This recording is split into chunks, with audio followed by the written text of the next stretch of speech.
Man, what's up, y'all, man? It's Jonathan Owens here, another episode of The Word Spoken. Man, I pray that we have a good time today in this episode because I feel like it's going to bless you. Subscribe and like. I pray you do me a favor, and this will ensure that the video gets pushed to many people as possible. So, let's get into this, and let's do it. Let's get started. Now, I know you've seen what I'm about to dive into. I know you're ready. You're ready for this. I'm ready for it. So, how did evil come into the world? And there was like a pause in there because it's like, how did evil come into the world if Satan was not created evil?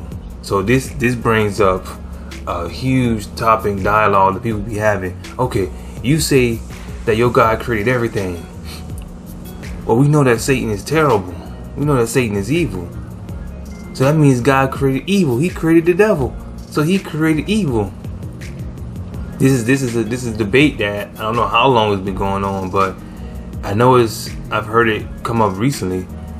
Now, when I say that, I mean also when I say evil, I mean also suffering. When people go through evil and suffering, that's something that they also go through. But I believe that this is something that people want to really know the answer. It's like, how you gonna say that your God is so good when he allows all this evil and suffering in the world? He created this evil and suffering. Now, that's probably the number one weapon of atheists that they have against Christians. That's probably the number one weapon I would say they have. Meaning the question that they have that might stump most, I don't know, I hope not, Christians. That might stump them because it has a lot of weight to it. That answer and that question has a lot of weight to it. So let's get into the details. Now, there is a lot of evil and suffering in the world. So they say that God created it because he created the devil. Now, we have to understand, just like God created Adam and Eve perfect, meaning without sin, mature, without sin, he created the devil without sin, mature, and perfect. So some might say also, but it says that the devil was a liar from the beginning. He was a murderer from the beginning. Correct. Because when the devil originally fell, that was in the beginning. That was in the beginning of those on either, it could be creation day number 1, creation day number 2. But yes, that was all considered in and around the beginning. Now, this is kind of like the things that people will say. So people might say that your God, who's supposed to be so loving, who's supposed to be so good, your God has innocent babies dying in war. This costly war, this war for no reason. Over here in this country, this culture, babies dying, innocent people dying in bullets and bombs and hospitals. You got innocent women getting attacked and violated in alleys and dark alleys and places, and she did nothing wrong, and we have these men like doing all type of things, incest, all these different things. This is your God. This is your God who did this. And then we got school shootings and innocent babies 5, 6, 7 years old getting shot. This is your God who created all this, who created all this evil. This is your God. So how can the Lord be so good and allow all this evil? Man, I get it. What a tough question. Because all we see is decay everywhere. But now imagine the Lord throwing it right back at you.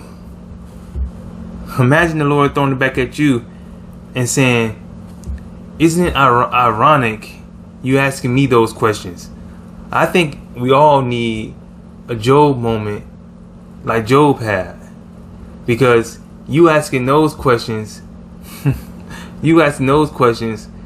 it's like Job asking some of those questions, not to the extent that you asking, but he's asking some other type of questions that God had to come back and say, okay, now let me ask you.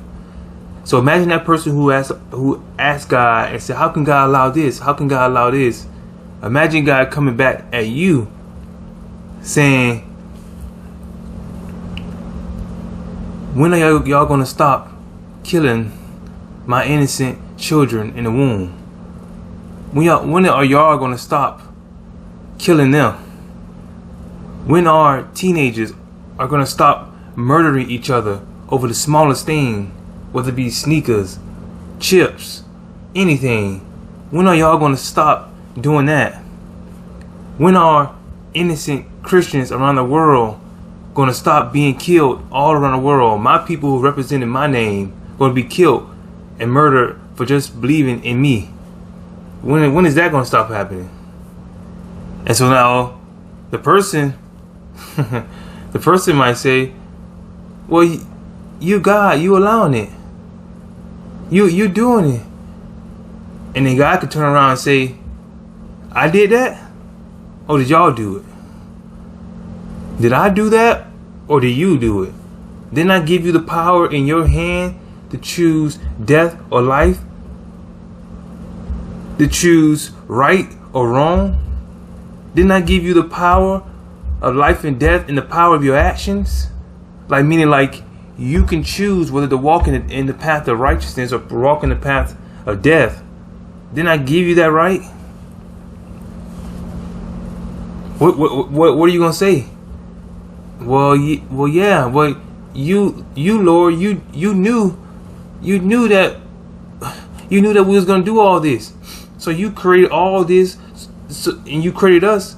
So that means you created the evil. You created this. Why you gave us the opportunity to even choose those terrible things? If you knew that people were going to choose bad, you knew not everybody was going to choose good. So why are you going to even make us to be able to even choose the bad? Why don't you just allow all of us to choose the good? These are questions that everybody be talking about. But then God could come back and say, I want you to choose to love me. I want you to be able to not choose to love me. And as a matter of fact, do you have kids? As a matter of fact, do you have kids? Because you knew your kids were going to disobey you when you, and hopefully your wife, decided to go there in your bedroom to have kids. You knew that in the future your kids were going to do something that was going to make you get mad, to get on your nerves. It's going to aggravate you. They're going to stay out past curfew. They're going to do this. They're going to break tables. They're going to do all this to make you super upset. You knew all of that. You knew that one of them was going to talk back one day and get you super angry. You knew all of that. You knew one of them was going to perhaps drive your car and something could perhaps maybe happen. You knew all of that, but yet you still went in and had kids anyway. Well, yeah, because I wanted to have a baby because I want joy of having a kid. Correct. So the joy of having my creation, the joy of seeing people work and fellowship and rejoice in me, the love of seeing people that I created, the love that I got out of that, it outweighed everything that I knew that they were going to choose evil. And then to make it even sweeter, I'm going to send my own son to die for them. That's how much I love them. So I knew full well going in, yes, they were going to mess up and sin. But my love is so great, I wanted to see them in existence anyway. I wanted to see them enjoy the fruit of the things that I have gave them in vacation, like beautiful sunsets, beautiful ocean, beautiful beaches, beautiful life, it's beautiful relationships. I wanted them to experience all that. Because how? Because at the end of the day, I can still save them. So I sent my son. So at the end of the day, I still so I didn't even need to do it, but I still did it. I still sent my son to die on the cross for people I knew was going to turn against me anyway. Talk about love on that. And then at the same time, you talking about all these things that you trying to do, and you asking me, how can I allow this? How can you do this, XYZ? How can you destroy my covenant of marriage? How can you destroy the institution? How can you sit at me and look at me, and you trying to destroy the little kids and have them and mutilate them and all this stuff? How can you destroy my precious creation and messing them up? Let me turn the questions back on you, because how can you do that? Don't talk to me about evil unless you look in the mirror first. Don't talk to me about evil unless you look in the mirror. Let's get at this, because we need a basis. Let's get straight on one thing. Back in Genesis, it talked about, originally God told Adam, I give you everything. See, God is not a God of restriction. He's a God of freedom. I give you everything. Every tree. Just stay away from this one. And then when he created Eve, he gave Adam the responsibility to tell Eve, okay, you know this. You know this. Stay away from that one tree. And we don't know if God told her himself to. It doesn't say. All we know that is she knew as well, because in Genesis 3, it said that no, God said that we couldn't do that. And since we know that Adam is responsible, the husband, the man is responsible for spiritually leading his home, he was also responsible of relaying information to Eve that she wasn't privy to, because she wasn't created yet. The fact that God created the animals, I got to name them, he had to tell her all of that. And so what we know is that both of them knew to stay away from the tree. So God said, I give you everything. Just stay away from that one.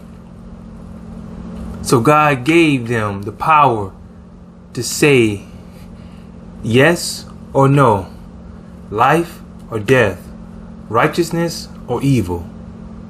So God didn't create the evil.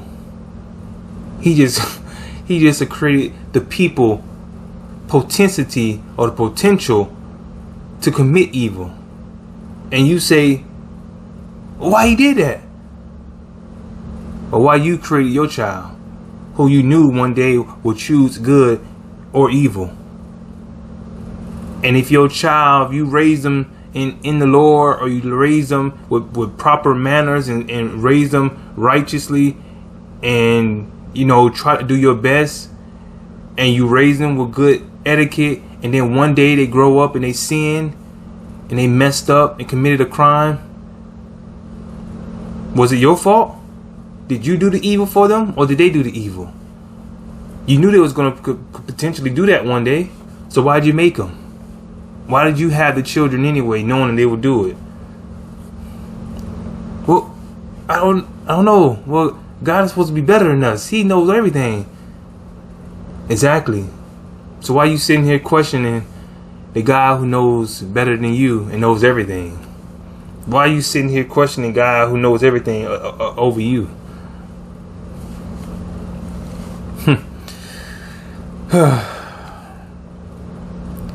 So, if there's anything that you could do different with your children, you wouldn't change a thing, because you love them so much. So God is like, he wouldn't change a thing about the decision to create us, because God doesn't make mistakes. So he created us in love. He created us in beauty, he created us in just splendor and wonder because we were made in his image. And so he wouldn't change a thing because God doesn't make mistakes. He knew that he wanted a people to love and have a relationship with, and that's supposed to be us. Man, so why does God allow all this evil and suffering? He allowed creation, and creation decided to choose evil instead of good. Not everybody, but many. And then one day God is going to restore all things, and there's never again going to be evil. There's never again going to be suffering. There's never again going to be any of these things. And if you're going through these things now, and God is allowing those things now, look at what he's trying to do in your life. Look at what he's trying to do in your life. Everything that God is doing that you are saying, and it is evil towards you, remember, the devil is just not his devil. He's God's devil.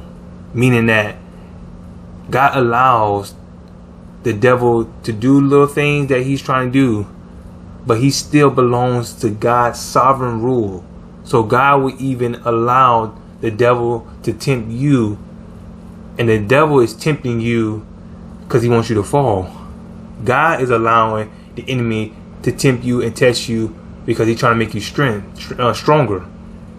Two different reasonings why it's going on. God's reasoning behind it is pure. The devil's reasoning behind it is evil. But God will even allow and use the enemy like he did for Job. The devil wanted Job to curse God. And God just wanted to prove Job's integrity. He just wanted to show, I know what's in him. I put that inside him. I dealt that measure of faith. Because it said that God deals every man a measure of faith. I dealt a measure of faith to Job. So I knew what was already in him before you even came to him. And so, if God's allowing you to go through that suffering evil, that means he's trying to draw you closer to him in some way. So that means get on his face. Get on your knees. Seek his face. Trust in him. Get closer. Purge out everything that's not like God. Because God is like, I'm trying to call up a people. I want a real people after me. I don't want back and forth, in and out. I want somebody who's committed in righteousness. Because God is like, I'm after the people's heart. This is the episode today. I hope it bless you. Man, do me a favor again. If it bless you, subscribe and like. I will see you next time on The Word Spoken. And we're going to do a little bit more deep diving on some good topics coming up. Man, I pray and I ask God to bless you in Jesus' name. I'll see you next time. Lord's willing. Peace.